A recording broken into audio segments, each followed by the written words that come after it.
Fidèles au poste, mesdames et messieurs, nous sommes là chaque dimanche, comme vous le savez, pour la rétrospective de la semaine. Et ce dimanche, nous sommes très tristes à Congo Web Télévision et le monde journalistique, comme vous le savez. L'information est tombée comme un coup près vers minuit, 1h du matin. Olga Ngiana a tiré sa révérence, journaliste à Congo Web Télévision. Elle présentait l'émission Congo Mboka. Et comme vous le savez, le monde journalistique est vraiment frappé d'émotions ce dimanche. Alors, pour commencer cette émission, nous allons garder une minute de silence en l'honneur de cette grande dame qui a, comme je l'ai dit tout à l'heure, tiré sa révérence.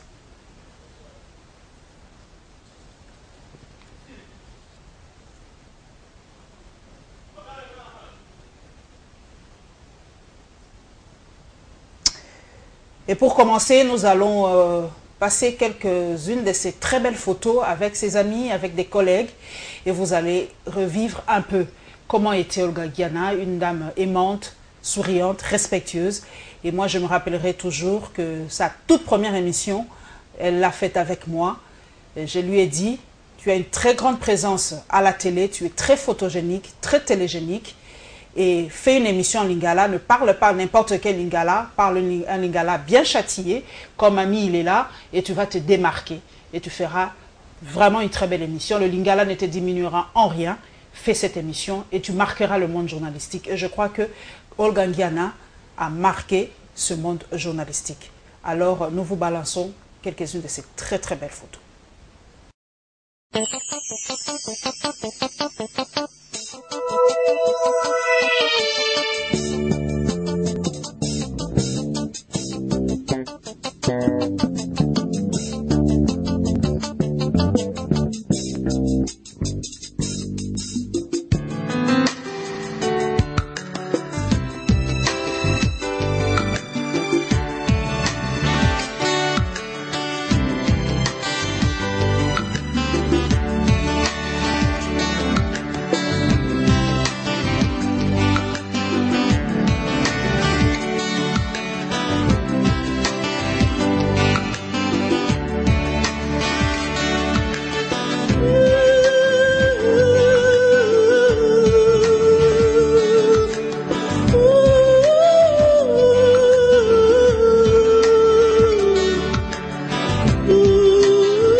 Mais j'ai entendu une voix qui venait du ciel.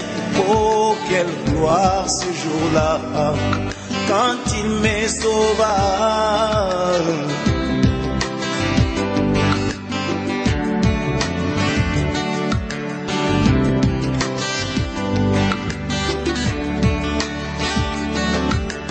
Un jour me vaudra dans les péchés, oh. Un jour me vaudra dans les péchés, mais j'ai entendu sa voix qui me dit, oh pécheur, répands-toi, sinon tu mourras. Oh, quel craint dans mon cœur quand je l'ai écouté, oh.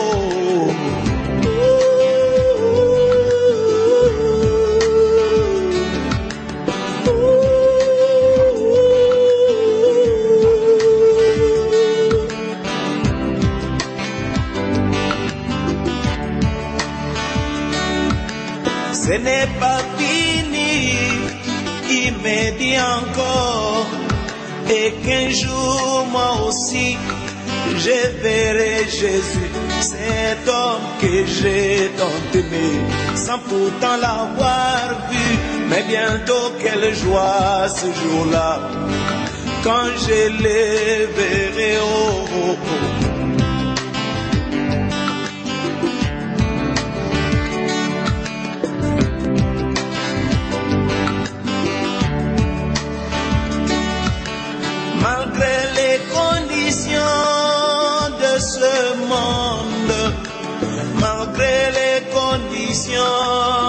ce monde. Moi je n'ai compte que sur ta grâce. Moi je verrai Jésus, car celle-ci m'amènera devant Jésus, cet homme que j'ai tant aimé, sans pourtant l'avoir vu. Mais bientôt quelle joie ce sera, l'un de ces 4 matins dans les airs.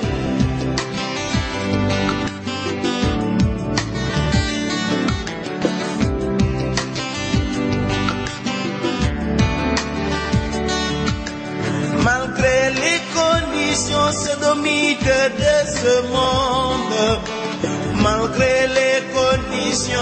John Kolela, est-ce que vous avez un témoignage, est-ce que vous connaissez Olga Ngiana, est-ce que vous avez un témoignage par rapport à cette consoeur qui nous a quittés? Oui, merci beaucoup. C'est avec larmes aux yeux que nous présentons nos condoléances à sa famille biologique ainsi qu'au monde journalistique par rapport à cette perte grandiose de cette journaliste. Moi, quand j'ai appris la nouvelle pour la première fois, je pensais que quelqu'un était en train de blaguer parce que nous sommes ensemble dans plusieurs groupes WhatsApp. Quand je vis à première vue, je pensais que c'était une blague. Mais quand j'ai trouvé que l'information était confirmée, j'ai beaucoup pleuré.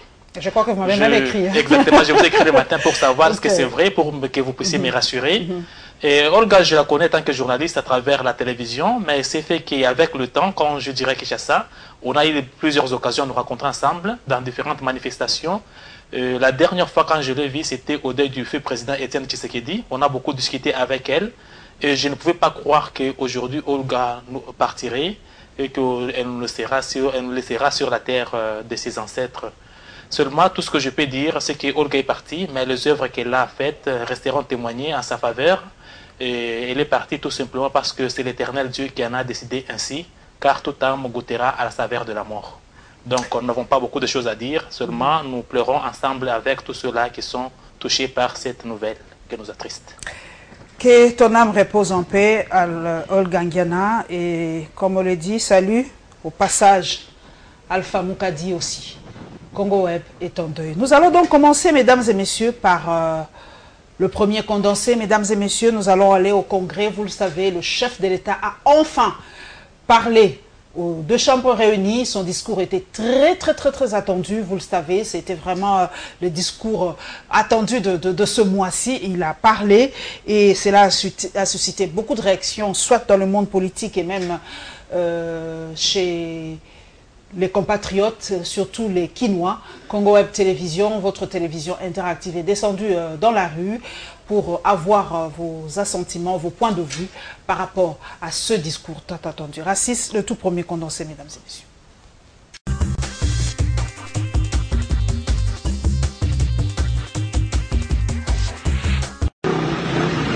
Quelques Kinois rencontrés dans les rues de la capitale disent ne pas comprendre les prouesses avancées par les chefs de l'État quant à l'amélioration du PIB.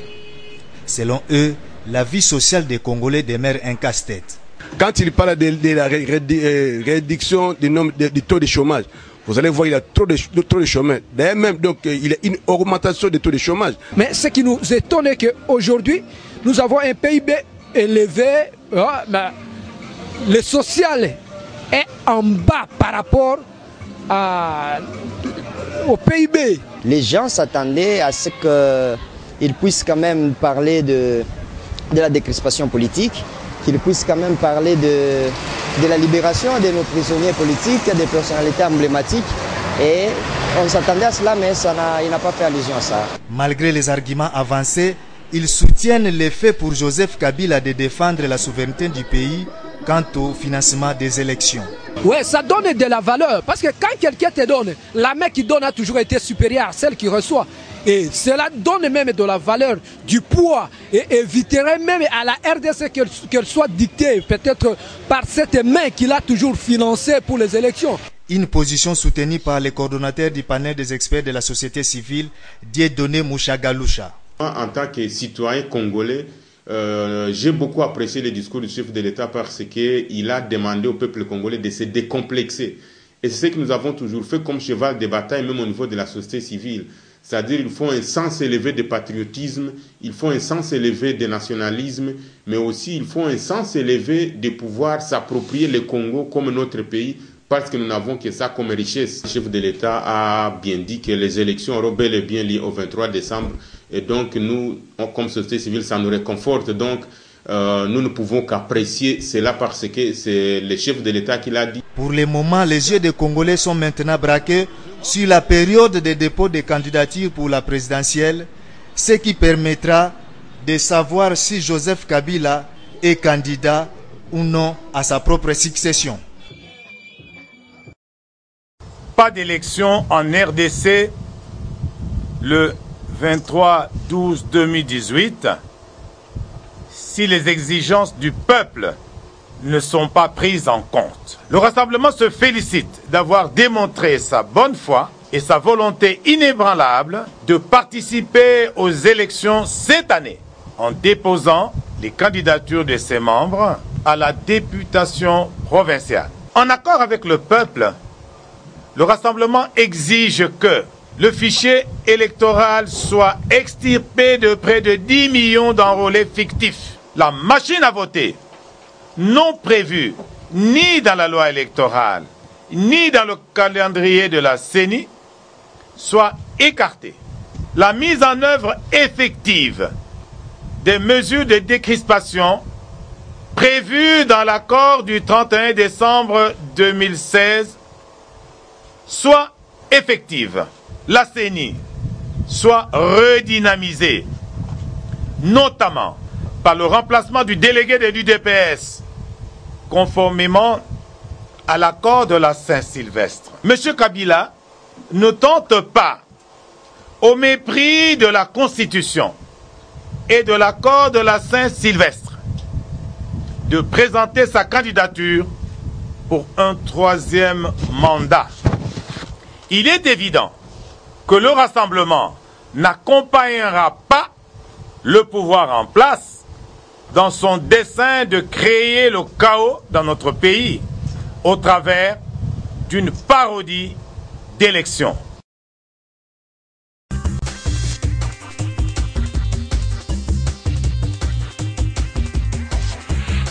John Kolela, vous avez suivi les réactions du rassemblement dans son congrès et quelques réactions des Kinois.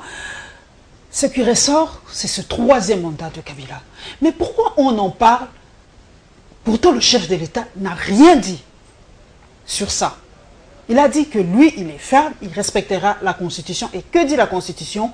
Il ne se représentera pas. Pourquoi vous lui prêtez autant d'intention? Est-ce qu'il y a des signes précurseurs, des signes qui démontrent déjà que le chef de l'État va briguer ce fameux 3e mandat, John Kolela?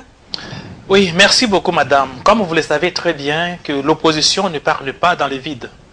L'opposition parle parce qu'il y a des signes, et des signes, tous les citoyens sont en train de voir ces signes-là, vu le comportement du chef de l'État, de ses caporaux et lieutenants qu'il est en train d'envoyer pour parler à sa place. Quel signe, par exemple? Nous sommes en 2015 d'abord, devant le Congrès. Le président avait dit devant le Congrès que dans l'année 2016 sera une année électorale. Mais au moment où nous sommes en train de partager avec vous, nous sommes en 2018. Comment vous expliquez les 2 années qui viennent de passer? Le président avait dit qu'il respecterait la Constitution en 2015 devant le Congrès pour 2016. Parce que les élections étaient prévues en décembre 2016. Le respect de la Constitution que le président est en train de dire, ça ne signifie pas la même chose que toi et moi entendons. Pour lui, le respect de la Constitution, c'est qu'il est là, il reste, jusqu'à ce qu'il fera les élections même en 2030. C'est aussi respecter la Constitution selon son entendement. Le respect de la Constitution selon le chef de l'État, est-ce qu'il comprend qu'il est à son 2e mandat ou bien il est à son 1er? Qu'est-ce que signifierait maintenant le respect de la Constitution? Si l'opposition et les citoyens sont en train de se poser la question, c'est parce que, comme je vous ai dit, ces lieutenants et ces caporaux sont passés à travers la presse. Je prends le dernier cas, c'est Chadar qui a fait le tour du Congo pour dire que Kabila hier, aujourd'hui et éternellement. Il y a plusieurs caporaux de la majorité qui sont passés pour dire que non, Kabila a encore la facilité de se présenter pour un 3e mandat. Donc c'est ce qu'ils ont dit qui entre dans les oreilles et des opposants et des citoyens de la République qui, eux, estiment que Kabila est à son... Est-ce que leurs propos engagent le chef de l'État? Tant que le chef de l'État n'a rien dit, est-ce que cela l'engage? Ça engage le chef de l'État parce que ce sont les gens avec qui il travaille, avec qui il tient des réunions. Ces gens-là ne viennent pas dire des choses par hasard. Leur propos a fait couler le sang à travers la République pendant 3 années. Tous ceux qui sont morts durant les 3 dernières années à travers les manifestations organisées et par l'opposition et par l'Église, c'est dû à quoi? C'est la seule question qui est à la base de la crise et à la mort et aux dégâts tant matériels qu'on a enregistrés durant ces 3 dernières années. Et du moment où une question, quoi qu'elle est dite par les autres, mais qui engage des morts, qui crée des morts et qui crée la désolation, qui fait paniquer l'harmonie nationale, ça devient une question politique. Il y a des gens qui estiment que le chef de l'État ne peut pas répondre à cette question parce que la Constitution ne lui oblige pas. Non, moi je dis, pas du tout. La Constitution lui oblige, madame. La Constitution oblige au chef de l'État de faire l'état de la nation. C'est ce que vous attendiez, vous, pendant ces discours? Est-ce que vous y étiez d'ailleurs, parce qu'on a ouï dire, vous allez peut-être me le confirmer, que l'opposition a boycotté cette séance, c'est vrai? Exactement. L'opposition n'était pas dans la salle? L'opposition a boycotté la séance. Pourquoi nous avons boycotté la séance? Parce que M. Kabila, au lieu de faire les discours devant la nation, il nous a habitués à faire une récitation. Si vous prenez tout ce discours d'il y a 11 années, vous trouverez que c'est la même chose, c'est les mêmes chansons, c'est les mêmes refrains. Donc c'était inutile parce que nous connaissons la personne et nous connaissons son J. C'est une obligation pour le chef de l'État de se prononcer sur cette question parce que l'état de la nation concerne tous les secteurs de la vie sociétale. Il y a les secteurs politiques, il y a l'économie, il y a les finances. Cette question-là devient une question politique d'autant plus qu'elle a fait couler le sang à travers la République. Rossi Mukendi est mort et tant d'autres personnes, vous le savez très bien. Et devant une question, parce qu'il y a une confusion, il y en a qui estiment que le chef de l'État est prénable et doit pas être partant pour les élections. Les autres qui disent que non, il ne peut pas partir.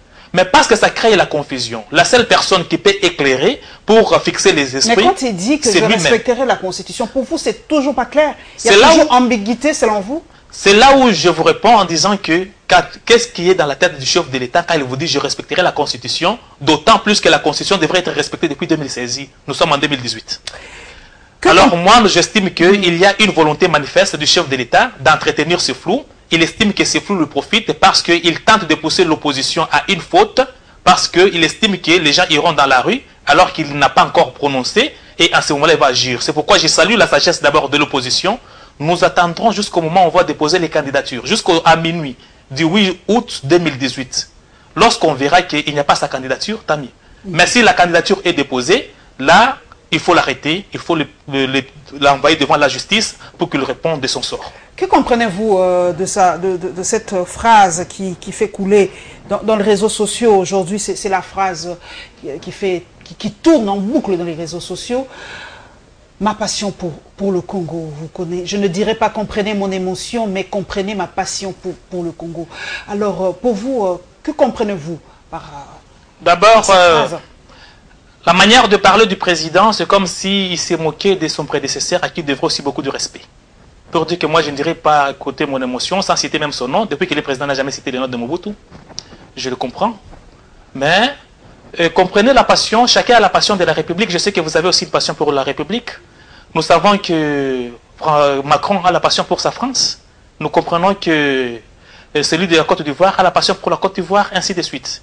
La passion pour la République ne peut pas aller en dehors du respect de la Constitution. Il n'y a pas de République sans Constitution. Je ne sais pas comment le chef de l'État comprend l'essence de mots.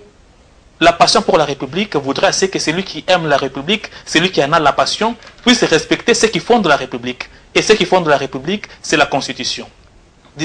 Aussi longtemps qu'il ne respecte pas la Constitution, moi je pense qu'il a parlé juste le mot pour parler, mais au vrai sens du terme, je ne trouve pas la passion qu'il a pour la République. La passion pour la République, ce n'est pas tuer sa population lorsqu'elle vous dit de respecter les lois du pays. La passion pour la République, c'est créer l'emploi pour ses citoyens. Le chef de l'État, dans son discours, a dit que le chômage a chuté de 15%. Non, cela ne veut pas dire qu'on a créé l'emploi. Le chômage peut chuter parce que les gens ne viennent pas se présenter devant le bureau. Dans les bureaux. Mais il devrait dire combien d'emplois il a créé. Parce que tout ce qui termine, dans quel secteur il a créé l'emploi? Les routes, les barrages, les infrastructures et tout ça, pour vous, Joseph Kabila n'a rien fait depuis 2000. Il est là depuis 2000. 2001, oui. Il n'a rien fait pour vous. Parce que c'est ce qu'on reproche à Mobutu aujourd'hui. Les gens disent que vous dites que Mobutu n'a jamais rien fait. Mobutu a détruit ce pays. Vous aussi, John Kolela, ne faites pas l'opposition pour l'opposition depuis 2001. Joseph Kabila n'a jamais rien fait. Ce n'est pas ce que je dis. C'est peut-être votre manière de poser la question. Je ne dis pas que Joseph Kabila n'a rien fait. Je ne dis pas que son bilan est zéro. Mais son bilan a un certain pourcentage qui n'est pas la réussite. C'est-à-dire qu'il a fait quelque chose qui n'est du tout rien en comparaison à ce qui devrait être fait normalement. Ce n'est pas parce que vous avez créé, lui-même l'a dit, prenons ses propres chiffres. Il a dit qu'il a construit 3000 km de routes, ce qu'il a asphalté, disons. Donc, La République démocratique du Congo, durant 18 ans de gestion, vous ne faites que 3000 km, permettez, c'est-à-dire en moyenne 160 km par année. Et vous vous félicitez pour ça et vous attendez que John Kolela vous applaudisse. Moi, je dis que le bilan est médiocre. On ne peut pas se féliciter d'un présent médiocre et sans lendemain. Il n'y a que le chef de l'État seul qui peut le dire.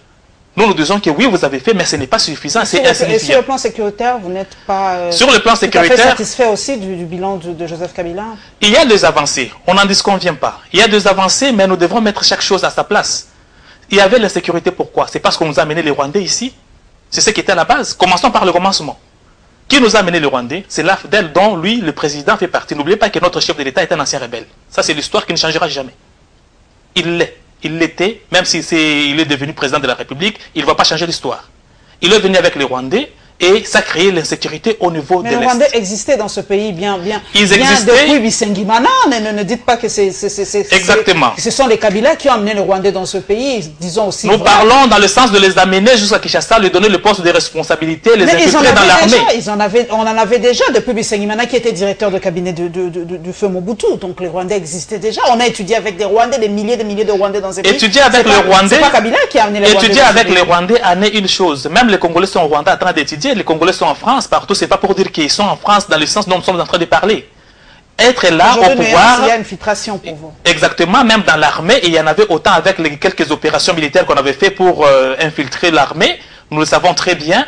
Et nous disons que la situation, elle est ce qu'il est. Son bilan est largement médiocre. Moi, je parlerai de ces termes-là parce que les citoyens ne se retrouvent pas. Rien n'a changé. Ce n'est pas parce que tu as fait 3000 km de route asphaltée pendant 18 ans, en moyenne 160. Ce n'est pas parce que tu as construit un immeuble. Le problème, c'était d'avoir une politique cohérente, une politique de développement. Ça manque à notre chef de l'État depuis qu'il était là-bas, depuis qu'il est au pouvoir. Et je pense que le bilan, il n'a pas la capacité de s'inventer pour ça. Au lieu de travailler, le chef de l'État était en train de faire la propagande tout simplement tapageuse pour son mandat. Mais nous ne disons pas que le bilan est zéro. Il peut être à 10 ou bien à 15, mais c'est insignifiant par rapport à ce que les citoyens étaient en train d'attendre. Nous restons toujours dans ce chapitre, mesdames et messieurs. C'est les propos du président de la République par rapport aux élections. Comme vous le savez, le chef de l'État a dit pendant son discours, pendant son allocution, que la RDC se prendra totalement en charge pour les élections parce que nous n'avons pas de compte à rendre à quelqu'un et nous ne nous immisçons pas dans les affaires internes des autres. Pourquoi les autres le font-ils pour nous? Donc nous allons avoir plus de détails dans ce deuxième condensé, s'il vous plaît.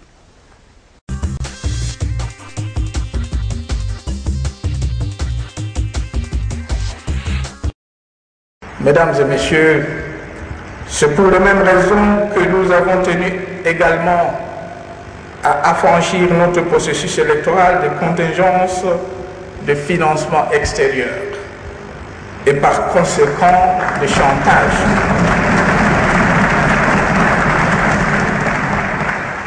Et par conséquent de chantage de tout genre, afin de créer les meilleures conditions pour notre peuple de conférer sa pleine légitimité à ceux et celles qui sortiront vainqueurs de ces consultations.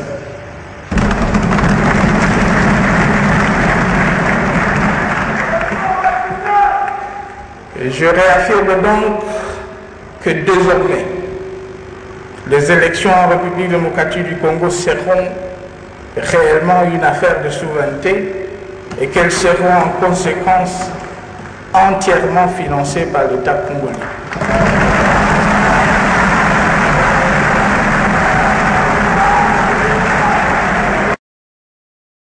Un sentiment de joie et de satisfaction puisque nous avions, le Parti travailliste cher à son excellence Steve Mbika dit en 2014 et en 2015 que la question des élections devait être une question qui devrait être prise à bras le corps par les Congolais pour que les animateurs qui devraient pouvoir être élus par notre peuple soient des animateurs qui devront être comptables face à notre peuple. L'avantage, c'est l'avantage psychologique, c'est que nous devrons pouvoir comprendre que nous devons grandir à chaque fois que nous pouvons avoir l'opportunité de décider de nos questions. Les animateurs devront savoir qu'ils sont indépendants, qu'ils sont élus par la population, qu'ils sont comptables vis-à-vis de la population. Le Parti travailliste, cher à son excellence Steve Mbika, est un parti qui prône la coopération et qui combat farouchement la domination et l'ingérence. La coopération entre notre pays et la communauté internationale reste intacte. Ça n'entache en rien le fait que nous finançons nous-mêmes ces élections.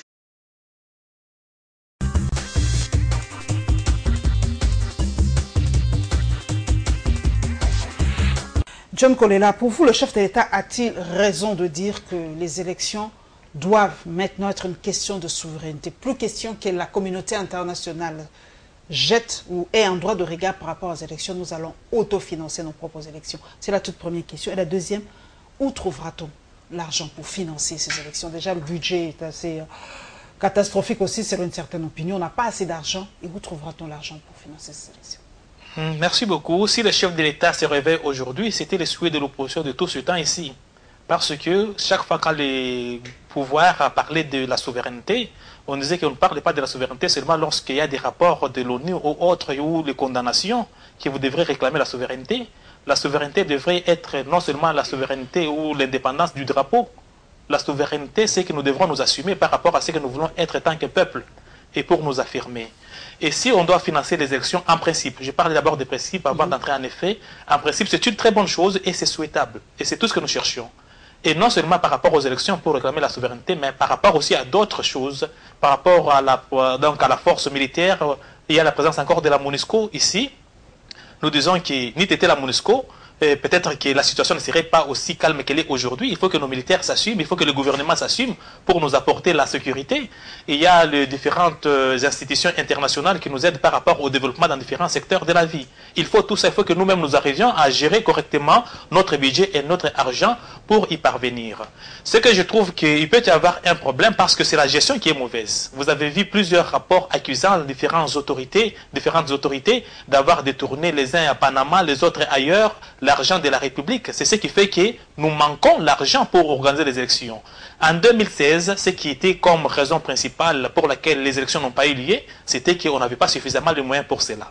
Et si aujourd'hui, les chefs de l'État et ses acolytes ont trouvé la bonne foi de ne pas orienter l'argent des impôts et de nos taxes des citoyens vers Panama et autres, et qu'ils vont canaliser ça vers les trésors publics, afin que cet argent-là puisse servir à la construction de la République, au développement et à l'organisation des élections, tant mieux. Sommes-nous capables d'autofinancer nos propres élections? Réellement, nous sommes capables? En principe, nous sommes capables. Mais en effet, c'est le comportement des dirigeants qui détournent l'argent du citoyen, qui veulent l'orienter autrement. C'est-à-dire, si aujourd'hui nous pouvons financer nos élections par nous-mêmes, avec notre propre argent, ce ne sera pas l'argent des poches du président qui va faire les élections. C'est mon argent à moi parce que je paye l'impôt, c'est ton argent à toi parce que toi aussi tu payes, et c'est l'argent de tous les citoyens qui doivent contribuer. Ça ne sera pas un cadeau de M. Kabila pour la population, mais ce sera les Congos qui vont le faire.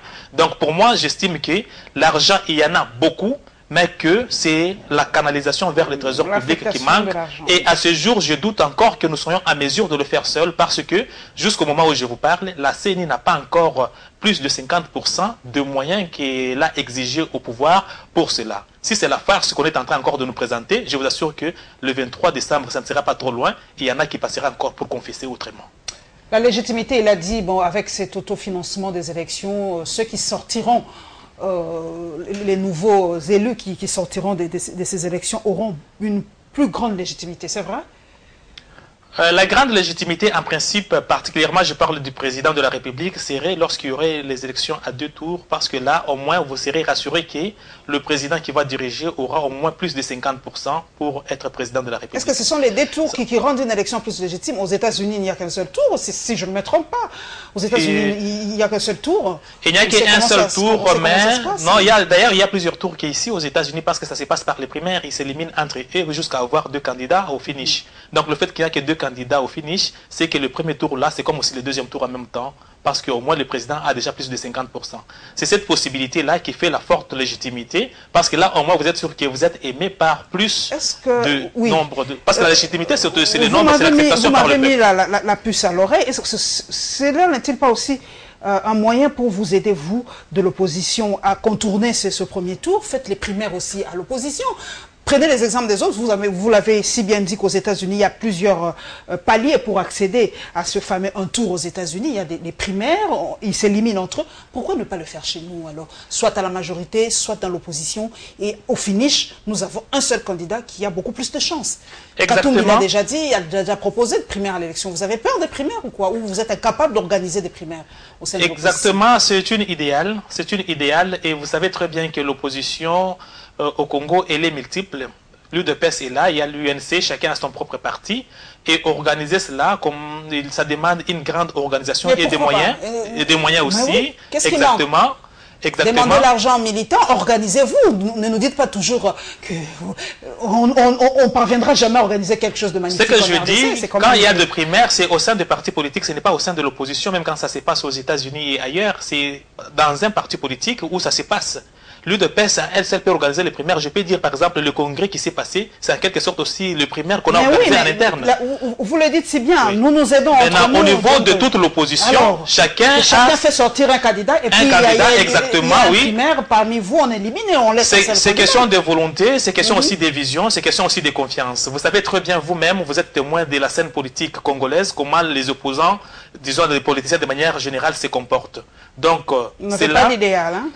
L'idéal peut être là, mais vous les opposants. Nous avons passion pour le Congo, mais le problème c'est que c'est question aussi de confiance. Il y a les gens qui sont venus de la majorité à peine, qui cherchent à prendre le devant. Et il y en a ceux qui étaient de l'opposition. Vous pensez à qui, à Moïse Katumbi? Ils sont nombreux, il n'est pas le seul. Ils sont nombreux. Je ne citerai pas le nom, mais je parle le cas de manière générale pour illustrer tout simplement ce que vous venez de dire. Il y a les opposants qui aujourd'hui applaudissent Kabila plus que les gens de la majorité eux-mêmes parce qu'ils ont trouvé leur compte. Donc tout ça fait partie des problèmes par rapport à la culture d'abord politique. Parce qu'il ne faut pas dire parce que ça se passe aux États-Unis, il faut immédiatement le faire ici chez nous. Vous risquez de tomber encore plus bas peut-être par rapport, dans chaque chose qu'on fait, il y a toujours ce qu'on appelle la force de résistance interne et externe. Vous risquez d'importer une culture qui n'est pas la vôtre, qui risque de vous enfoncer davantage, alors qu'ailleurs ça apportait des fruits. Chez nous, par rapport à la culture politique, par rapport au comportement des politiciens, je pense que ce n'est pas quelque chose qu'il faut s'hasarder pour le moment. Donc, il faut se rassurer par rapport au comportement des uns et des autres. L'opposition se présentera avec plusieurs candidats au finish, c'est ça en fait. C'est possible que l'opposition se présente avec plusieurs candidats, mais c'est aussi possible que la majorité se présente avec plusieurs candidats ou aucun candidat, parce que jusque-là, ils sont incapables de trouver un seul. Non, ils nous ont dit d'attendre d'ici là, et peut-être d'ici fin juillet. C'est tout ce que nous attendons et c'est notre souhait, et c'est la seule question. Je vous assure que s'il y a environ plus de 100 morts au courant de ces 3 dernières années, c'est à cause de cette question-là, parce que la majorité n'est pas en mesure de se trouver un candidat en dehors du chef de l'État. Et c'est ce qui fait qu'il y ait des marches, c'est ce qui explique des dégâts que nous avons tous comptabilisés. Nous restons... Non, nous prenons autre chose par rapport aux élections. Comme vous le savez, ça s'est tombé comme un coup près. La candidature du cardinal Monsengo. Serait-il candidat lors de ces prochaines élections? C'est le souhait de plusieurs et d'une grande frange de la population congolaise. Comme l'a dit John Kolela, les politiques congolais ont énormément déçu, que ce soit de la majorité de l'opposition. Il a dit, il y en a qui viennent à peine de la majorité, qui sont de l'opposition et veulent se taper la part du lion. Et les opposants qui sont à la majorité aujourd'hui, qui applaudissent plus même que les kabylistes eux-mêmes et qui sont plus kabylistes que Kabila lui-même. Et nous... Une certaine frange de la population veut couper la poire en deux, et sortir quelqu'un de neutre, selon eux, le cardinal Monsengo. Nous allons parler aussi des nominations au CNDD-FARDC. Comme vous le savez, il y a eu des nominations et, comment dire, nominations plus des passations en grade au sein des FARDC. Cela a suscité aussi beaucoup de réactions et les gens se sont dit pourquoi maintenant. Nous allons poser cette question à John Kolela. Détail raciste, s'il vous plaît.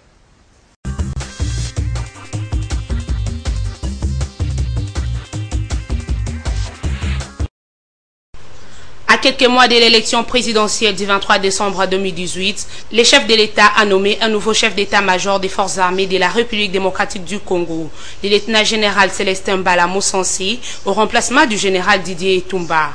Pour sa part, le général Etumba Longila, en poste de chef d'état-major depuis 2008, est nommé conseiller militaire du chef de l'État. De son côté, le général John Numbi, démis de ses fonctions d'inspecteur général de la police en 2010 pour être accusé d'avoir fait assassiner les défenseurs des droits de l'homme, Floribert Chebeya, et son assistant, Fidel Bazana, John Numbi a été promu inspecteur général des forces armées congolaises. Le général Gabriel Amissi, dit Tangofo, est promu chef d'état-major adjoint chargé des opérations et du renseignement. Et bien d'autres nominations ont été opérées ce week-end. À retenir, certaines personnes nommées par les chefs de l'État sont citées par les trésors américains dans le cadre de ce qu'on appelle communément sanctions ciblées. Élection en République démocratique du Congo. Le choix vient d'être porté sur la candidature du cardinal Laurent Mosengo pour la présidentielle de décembre 2018. Sa désignation a eu lieu dans une pétition signée par la Dynamique chrétienne pour l'unité et le développement. Selon la secrétaire nationale de la DCUD, la RDC a besoin d'une personnalité intègre, compétente, qui rassemble et rassure les Congolais. Odette Babandoa croit que le seul candidat qui peut faire le consensus de tous les leaders politiques et sociaux reste le cardinal Laurent Mosengo.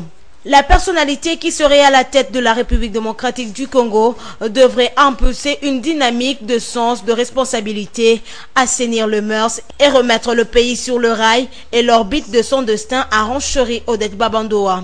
Selon notre source, la DCUD appelle par ailleurs toutes les forces vives de la RDC à porter cette action à destination du cardinal Mosengo afin qu'il daigne accepter ce choix porté sur lui. Pour rappel, la DCUD est un regroupement politique qui se réclame fruit de prières des fidèles catholiques, protestants, salutistes, pentecôtistes et évangéliques.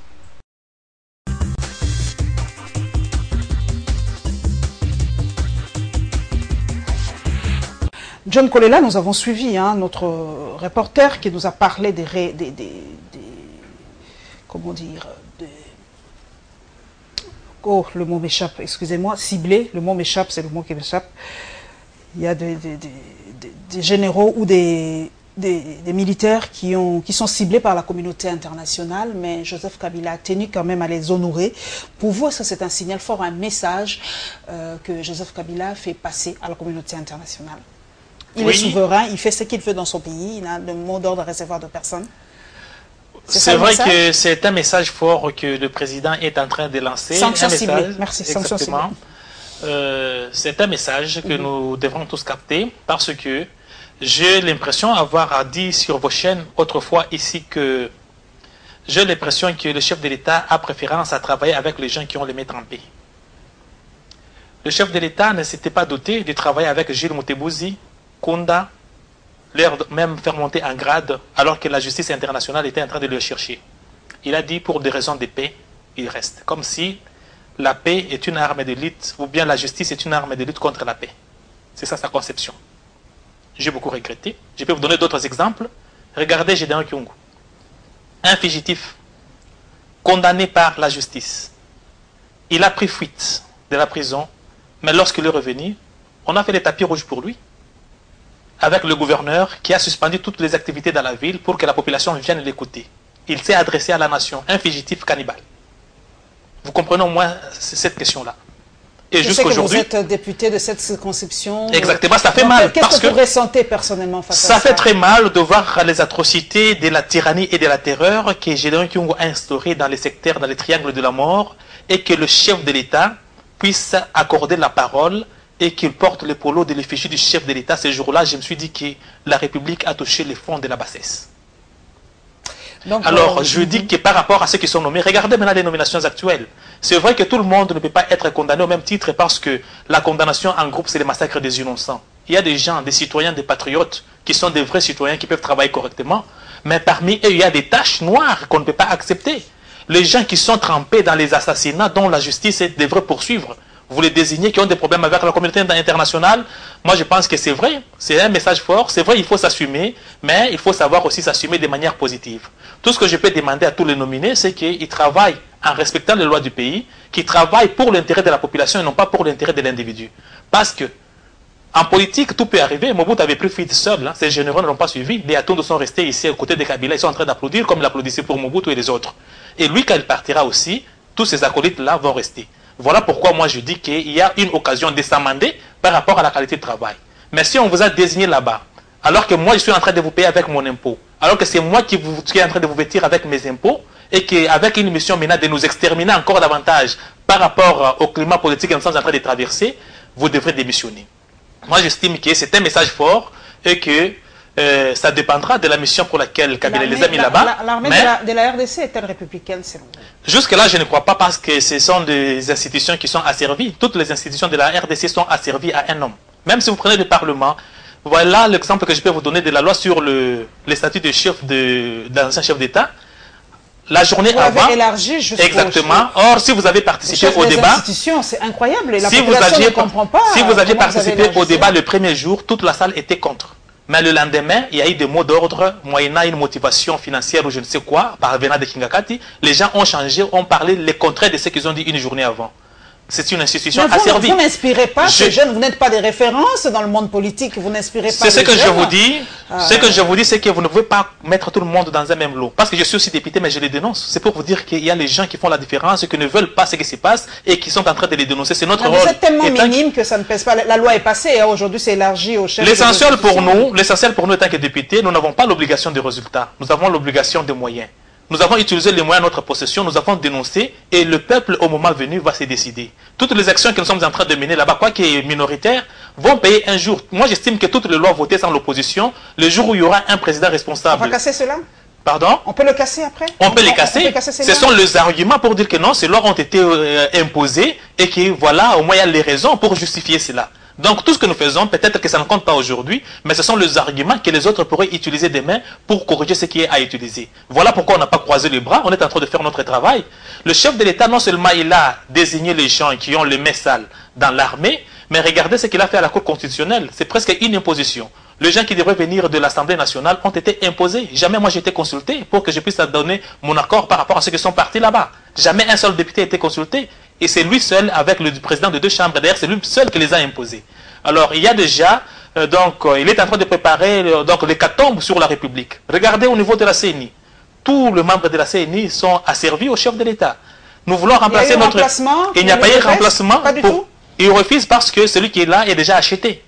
Alors vous comprenez qu'il y a quelque chose qui est en train de se préparer. Voilà pourquoi moi j'ai dit aux citoyens de cette République d'être plus vigilants et d'être sur le qui-vive pour dire au chef de l'État, avant d'être chef de l'État, vous êtes citoyen de la République, il y a les institutions, il y a les lois qu'il faut respecter aussi. La candidature de Monsengo, John Kolela, c'est vrai, il y a une grande frange, vous l'avez suivi, les catholiques, les protestants, les pentecôtistes et tout ça, tout le monde veut, c'est que Monsengo se porte candidat pour la présidentielle. Ils ont besoin d'un homme intègre, d'un homme intelligent, d'un homme qui a la passion du Congo, un homme qui aime le Congo. Et comme vous le dites si bien, il y a, les politiques ont déçu. C'est pas tout le monde, vous le dites, on ne peut pas vous mettre tous dans le même bain. Il ne faut pas jeter l'eau du bain et l'enfant et tout ça.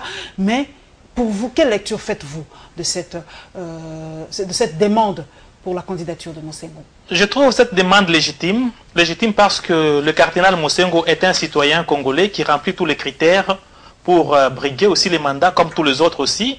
C'est un homme intègre, je confirme. C'est un homme honnête, je confirme. C'est quelqu'un qui peut faire l'unanimité, je confirme aussi. Mais cela ne veut pas dire que les autres ne le méritent pas. C'est vrai que nous avons des partis politiques, mais il y a certaines doses par rapport à une certaine réalité, par rapport à un combat. Ceux qui ont donné cette idée-là, au niveau de nos partis politiques, c'est peut-être question de mûrir pour savoir... fédérateurs, ils peuvent peut-être tous vous Exactement, ils peuvent peut-être fédérer les gens parce qu'au niveau de l'opposition, je vous ai dit qu'il y a un problème de confiance des uns et des autres. Mais des égos, pas seulement de confiance, des égos démesurés. Exactement, tout ça fait partie. Et devant cette réalité-là, moi j'ai appris ce qu'on appelle la théorie de moindre mal dans une certaine mesure. C'est vrai que nous avons nos propres partis politiques, mais si nous estimons qu'avec lui, nous pouvons gagner ensemble, que la République pourra se retrouver, c'est question que les partis politiques, les uns les autres, puissent se réunir pour savoir comment faire et quelles sont les limites que nous pouvons nous fixer pour qu'il n'y ait pas de débordement aussi quant à ceux.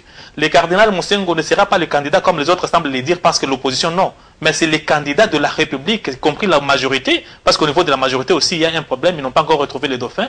Mais si nous estimons qu'il est le seul qui peut fédérer, comme vous venez de dire les termes, nous estimons que c'est quelqu'un en qui on peut faire confiance parce qu'il a prouvé à travers les actions qu'il a toujours menées à travers la République. Et il a tenu, je vous le rappelle, de mettre la CNS à l'époque, dans les années 90, le Haut Conseil de transition après la CNS. Donc, pour ce regroupement, c'est Mosengo qui peut, selon eux, fédérer les politiques et pourquoi pas la nation congolaise. Nous restons dans cette notion de troisième mandat parce qu'en Afrique centrale, c'est là, et vraiment se fait partout. On prend l'exemple du Cameroun. Dernièrement, vous le savez, Paul Biya veut rempiler, je ne sais pas, pour un 40e mandat. Et ici, en République démocratique du Congo, ça se parle plus, comme je l'ai dit tout à l'heure, dans les salons politique aujourd'hui, c'est vraiment partout. Les politiques osent aujourd'hui et même suggèrent que Kabila rempile pour un 3e mandat. Les t-shirts sont déjà faits, il y a banderoles, ceux qui Kabilaté, Moutoubosso Souté, il y en a déjà qui sont là pour ça. Donc nous suivons la déclaration de la Lucha par rapport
Les avocats de Franck Diongo sollicitent l'annulation du jugement ayant condamné leur client à 5 ans de prison et son acquittement pur et simple lors de la comparution prochaine. On vient de renvoyer au 3 août au motif que la composition de la cour est irrégulière.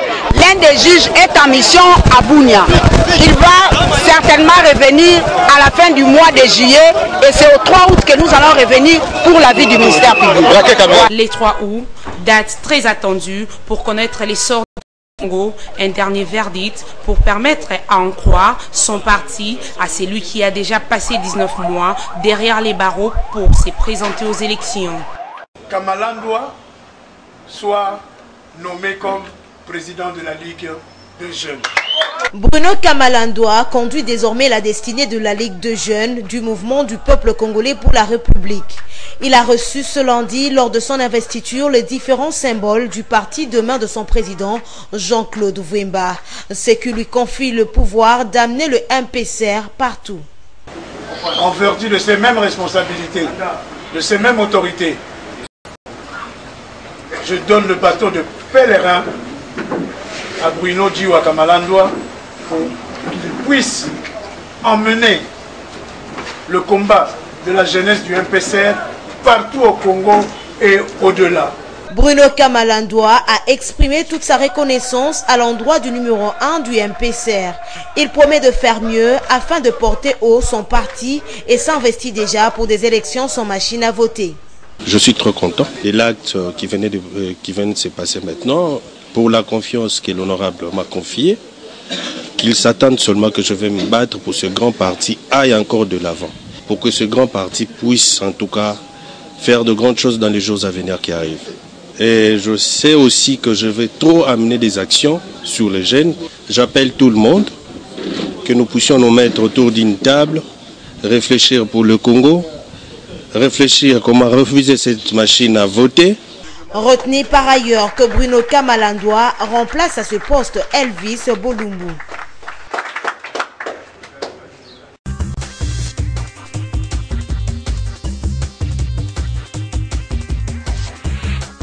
Jean Kolela, vous avez vu, hein, on a remplacé Elvis Bolumbu à la tête du MPCR, la Ligue de jeunes de ce parti, le parti de l'honorable Vwemba, Jean-Claude Vwemba.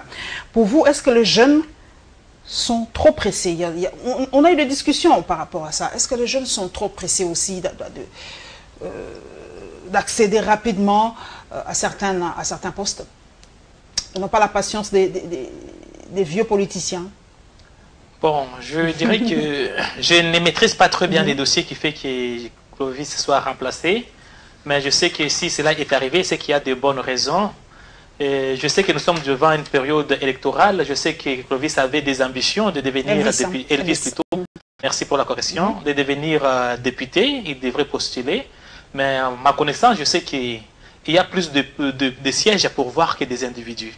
Parce que la plupart des partis n'ont même pas les 700 sièges, particulièrement aux élections provinciales. Il y en a qui arrivent à 200, il y en a qui arrivent à 300. Donc, il y a la place pour tout le monde. Je ne crois pas que ce soit ça le problème pour dire qu'il est pressé, mais de toutes les façons, aussi peut-être les problèmes des états de partis par rapport aux moyens. Il y a ces gens-là, c'est dans tous les partis ça existe, hein, qui estiment qu'ailleurs, on est en train de financer les candidats et que je peux aller trouver mieux là-bas. Donc, c'est quand les gens n'ont pas l'idéal. Mais je crois que ce ne serait pas le cas pour notre frère, et qu'il y a des raisons pour lesquelles l'honorable Vwemba a estimé qu'il y a une bataille à mener. Peut-être qu'il a trouvé un autre jeune plus dynamique qui pourra faire mieux que l'autre, et que c'est là. Tout simplement, nous ne pouvons qu'encourager le nouveau jeune qui prend la présidence de son parti pour faire correctement le travail. Nous avons vu son prédécesseur à l'œuvre, et nous ne pouvons pas ne pas lui accorder aussi la chance de le voir travailler et d'amener ce parti-là vers les objectifs que le parti s'est assigné. Procès Franck Diongo, vous avez suivi une des avocates et tout ça. Est-ce que ce ne sont pas aussi, John Kolela, des subvertiges pour éviter tout simplement ce fameux procès? Parce que comparaison n'étant pas raison, avec Katumbi, malgré que le nombre de juges n'était pas suffisant, n'était pas... les termes juridiques, le quorum n'était pas atteint, merci de me rappeler, mais on a quand même pu statuer. Mais pourquoi pour Franck Diongo, on trouve des subterfuges, voilà, pour éviter ce procès? Oui, voilà pourquoi je vous dis que la plupart des institutions de la République sont asservies. Ils pensent que les gens qui animent les institutions estiment qu'aimer le président, c'est-à-dire aimer la République. Ils doivent dissocier cela. Quand il y a les instructions qui arrivent, il n'y a plus question de justice et il y a les gens qui font les choses maintenant avec sentiment. Ils savent très bien que Franck Diongue aussi, il est libéré aujourd'hui. Il a des ambitions parce que d'ici dans 2-3 jours, on commence à déposer les candidatures pour la députation nationale. Peut-être que nationale, oui. On veut lui priver de manière réfléchie de cette possibilité-là pour dire qu'il y avait retard, on n'est pas atteint, on reporte. Ensuite, les bureaux sont déjà fermés et même s'il sera libéré, il n'a plus cette possibilité-là. Voilà pourquoi moi je demande à la prise de conscience des uns et des autres, nous tous opposants et tous les membres de son parti politique, pour continuer à faire pression de sorte que la décision puisse être prise comme on a reporté aux 3, au plus tard que ces 3-là, si les juges est en déplacement, qu'on puisse les rappeler pour atteindre le quorum, ou bien qu'on fasse la même situation qu'on a fait à la Cour constitutionnelle dans les cas de Moïse, de sorte que la personne puisse savoir quel sera son sort et qu'elle puisse aussi se décider. Il ne sert à rien d'être injuste ou de garder en prison un homme de manière injuste, parce que dans ces cas-là, la personne qui la maintient en prison de manière injuste est elle-même aussi prisonnière de sa propre conscience pour toute sa vie. Une dernière question personnelle. Candidat aussi, vous, pour la députation, vous voulez rempiler pour un second? Exactement, je suis candidat. Je suis candidat. Dans la circonscription de l'ICASI? Dans la même circonscription, parce que si je change de circonscription, ça sera trahir ma base. Je m'aimerais rentrer là où j'étais élu, de sorte que ceux-là qui avaient voté pour moi puissent m'évaluer par rapport au travail que j'ai abattu.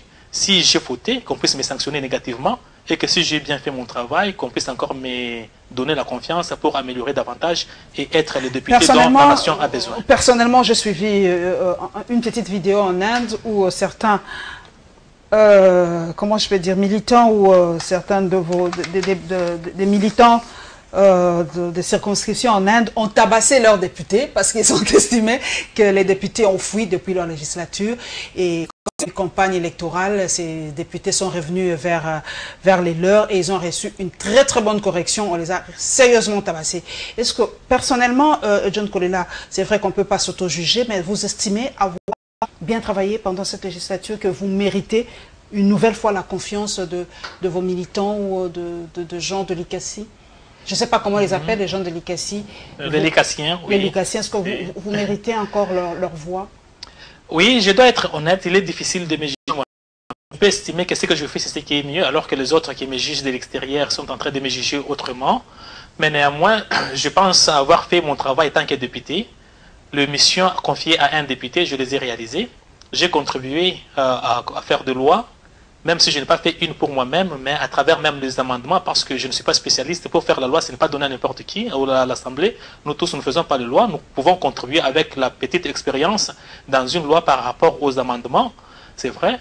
Par rapport à la gestion de la République, chaque fois qu'une autorité a commis des bavures, nous avons eu le courage de l'interpeller, même si ces interpellations-là n'ont pas abouti, non pas par notre faute, mais néanmoins nous avons fait notre part de responsabilité et que les autres ont bloqué. Ce sont les deux missions données à un député. John Kolela n'a pas bâti des ponts, n'a pas construit des routes, John Kolela n'a pas donné de polo, John Kolela n'a pas assisté les gens pendant les deuils. Qu'est-ce que vous avez fait sur le côté social? Oui, merci beaucoup. Je n'aimerais pas faire de ce que je fais du côté social comme objet de campagne comme député. Ça ne fait pas partie de mon bilan. Ça, je le fais en tant que citoyen et en tant qu'un humanitaire qui peut aider sa société au moment où elle en a besoin.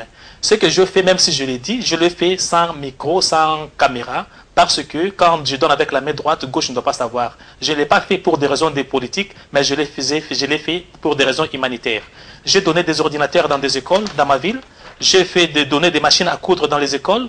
J'ai contribué à des constructions de plusieurs églises, environ une dizaine, à travers les petits moyens. J'ai aidé quelques équipes de la ville avec les équipements. Donc, ça, c'est pas député, mais je le fais tout simplement parce que quand on a des moyens, tant que fils de terroir, et je le faisais même avant d'être élu, et il y en a plusieurs d'autres qui ne sont pas des députés qui le font aussi. Merci John Kolela d'être passé à la barre. Nous sommes à la fin de cette émission. Encore une fois, merci à vous tous, chers followers, chers téléspectateurs et téléspectatrices de Congo Web Télévision. Nous n'allons pas nous quitter sans vous rappeler que nous sommes en deuil. Je l'ai dit en ouvrant cette édition, que Olga Nguiana nous a quittés. Et je crois que le deuil se tient dans sa famille vers la commune de Kalamou. Ceux qui ont le temps ou celles qui ont le temps, ceux ou celles qui ont connu Olga Nguiana peuvent passer consoler la famille, consoler les amis qui sont là. Et je crois que le programme vous sera présenté ultérieurement. Merci encore à Alain Bolikango, à Rassis et à Papi Mandeka et à Maurice Ejegandou à la régie finale. Merci encore à vous, une fois de plus, pour votre fidélité. Nous sommes, nous l'avons déjà dit, sur la TNT, canal 21. Les images sont impeccables. Suivez-nous là-bas. Et s'il vous plaît, restez-nous fidèles. À dimanche prochain. Inch'Allah.